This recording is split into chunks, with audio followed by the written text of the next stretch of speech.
Hello, আসসালামু আলাইকুম। কি অবস্থা সবার? আমার তো আলহামদুলিল্লাহ ভালো। আজকে ওয়েদার খুবই ভালো গেল। তো আজকে আমাদের প্ল্যান হলো আমরা গাছের লাউ শাক পারবো, রান্না করব। প্ল্যান অ্যাকচুয়ালি আরও আগে থেকে করছিলাম, কিন্তু এত বেশি রোদ ছিল আসতে পারছিলাম না। ফাইনালি এখন রোদ কমছে, আসছে, এখন লাউ শাক পারবো, রান্না করবো। মানুষ রেডি করছে, গার্ডেনে রান্না করব। আর সাথে বাংলাদেশি একদম আদা কাঁচা আদা পাকা আম, কি যে মজা লাগছে। একটু বিট লবণ দিয়ে নিছি। চলো রেডি। দিনটা ছিল লাস্ট মানডে। এই দিন ছিল লন্ডনে এই বছরের সবচাইতে বেশি হট ওয়েদার, 33 পড়ছে। এত বেশি গরম ছিল। যাই হোক, ফাইনালি রোদ কমাতে এখন একটু ভালো লাগছে। আর এই যে মজা করে গাছের লাউ শাক পাচ্ছি। আসলে নিজের জিনিসের এত মায়া কেন? বাজার থেকে যে জিনিসটা আমরা কিনে এনে খাই, সেও কিন্তু মায়া করে অনেক যত্ন করে, কিন্তু সেটার গুরুত্ব আমাদের কাছে খুবই কম। নিজের গাছের জিনিসটা যদি মজা কমও হয়, তাও আমরা বলতে থাকি অনেক মজা, তাই না? তবে আজকের লাউ শাকটা যে সত্যি অনেক মজা হবে, নো ডাউট। গাছ থেকে একদম ফ্রেশ লাউ শাক পেরে খাওয়ার মজাই অন্যরকম। তবে আজকে আমি রান্না করব, জানি না কেমন হয়, ভয় লাগছে। তবে দেশি রান্নাটা আমি করতে এনজয় করি। কেটে দিলে রান্না করতে সমস্যা নেই আমার একটুও। ও বললো আমি সব রেডি করে দিচ্ছি, তুমি রান্না করো। তো আজকে আমি লাউ শাক করবো চিংড়ি দিয়ে, বরবটি ভাজি করব, প্লাস ও দুন্দুল নিয়ে আসছে যে কেটে দিছে সব কিছু, এগুলিও রান্না করব। দোয়া করো যেন মজা হয়, আমি তো ভয়ে আছি।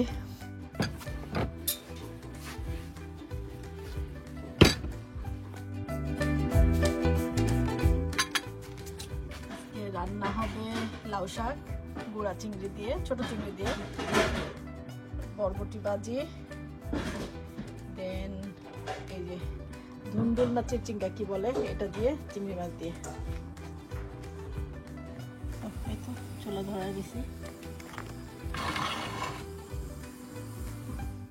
ও শাকটা কেটে দিতে আমি অন্যান্য রান্নাগুলি করে ফেলবো। বেসিক্যালি প্ল্যান ছিল গার্ডেনের লাউ শাক রান্না করব, বাট যখন আমি বলছি যে আমি রান্না করব কোনো সমস্যা নেই, তখন সে সব রকমের সবজি কেটে রেডি করে রাখছে। যাই হোক, আমিও এনজয় করছি। আর দেশি রান্না করতে আমি অনেক এনজয় করি, সত্যি কথা। দেশি রান্নাটা আমার ভালোও হয়, সবাই বলে, আমি শিওর না, জুয়েল নিজেও বলে। দেশীয় সবজি কারিটা আমি অলওয়েজ কম মশলা দিয়ে রান্না করা প্রেফার করি। আননেসেসারি হাবিজাবি মশলা দিয়ে সবজির যে টেস্টটা নষ্ট করতে আমার একটুও ভালো লাগে না। আমি অলওয়েজ অল্প পেঁয়াজ দিয়ে রান্না করতে পছন্দ করি।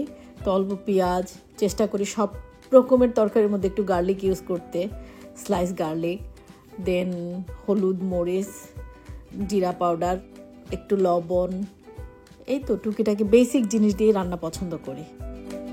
আমরা দুইজন মানুষ কমপ্লিটলি অপোজিট, রান্নার ক্ষেত্রেও তাই। আমি রান্না করি খুবই ফাস্ট, একদম সব রেডি করে নিয়ে ঝটপট করে করবো।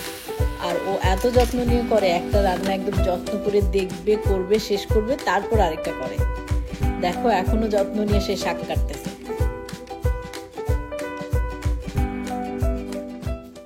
চিংড়ি মাছটা মোটামুটি সবারই খুব পছন্দের একটা মাছ, বাট আমি অলওয়েজ যখন চিংড়ি মাছ দিয়ে কোনো সবজি রান্না করি, অলওয়েজ অল্প করে মাছ দেই।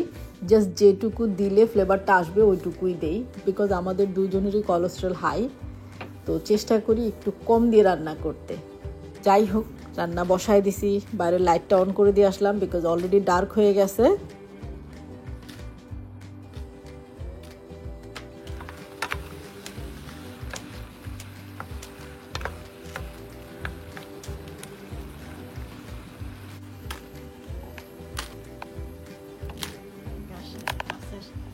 মানে পেপার সিট, পেপার সিট আছে। একটু শুটকি ভর্তা করবো নাকি? শুটকির ব্যাপারে আইডিয়া নেই, আমি খাই না, জানি না। রান্না করতে করতে তোমাদের সাথে ছোট্ট একটা কথা শেয়ার করি, হয়তো তোমাদের জীবনেও কাজে লাগবে।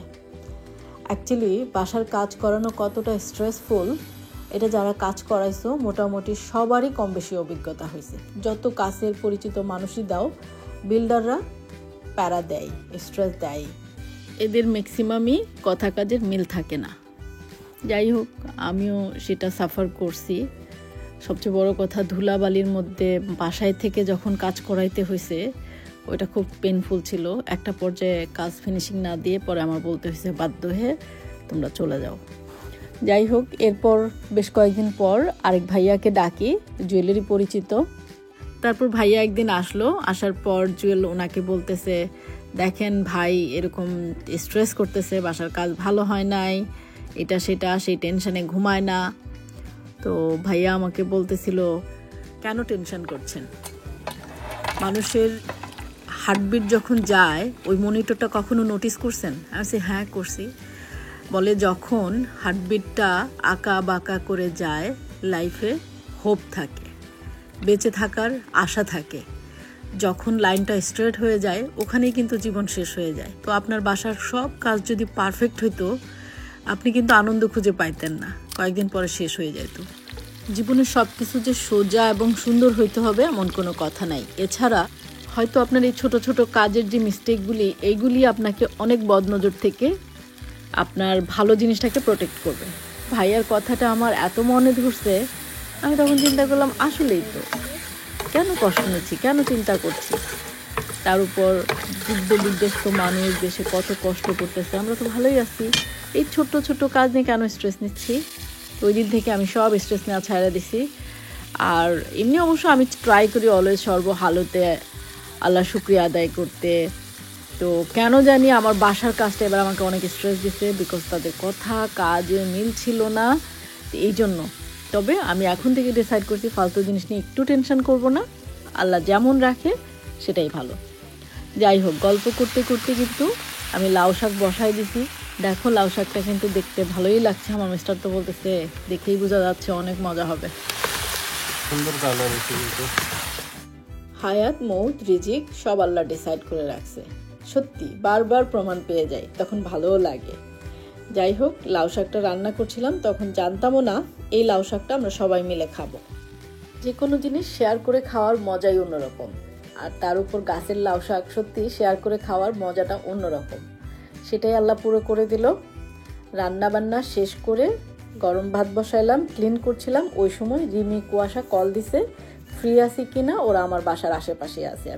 আর আমি বললাম হ্যাঁ ফ্রি আছি, চলে আসো। এই তো চলে আসছে নুহাস, কুয়াশা, প্রমি, রিমি সবাই। আর সবাই মিলে একসাথে গাছের লাউ শাক দিয়ে সাথে অন্য যা ছিল সব কিছু দিয়ে ডিনার করলাম। রিমি কাবাব নাও।